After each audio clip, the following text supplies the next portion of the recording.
செம்பனார்கோவில் அருகே கூடலூர் கிராமத்தில் தீ விபத்தில் குடிசை வீடு எரிந்து சேதமடைந்தது. பூம்புகார் எம்எல்ஏ நிவேதா முருகன் நிவாரண உதவிகளை வழங்கி ஆறுதல் தெரிவித்தார். மயிலாடுதுறை மாவட்டம் செம்பனார்கோவில் ஒன்றியம் கூடலூர் ஊராட்சியைச் சேர்ந்தவர் ரேவதிகுமார்.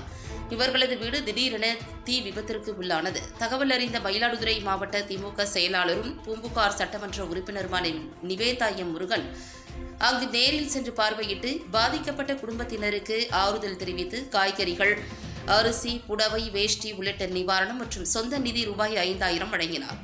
மேலும் அரசின் நிவாரண உதவித்தொகை மற்றும் நலத்திட்ட உதவிகளும் வழங்கப்பட்டது. அப்போது ஒன்றிய செயலாளர் அப்துல் மாலிக் உள்ளிட்ட கழக நிர்வாகிகள் மற்றும் மூத்த முன்னோடிகள் உடனிருந்தனர்.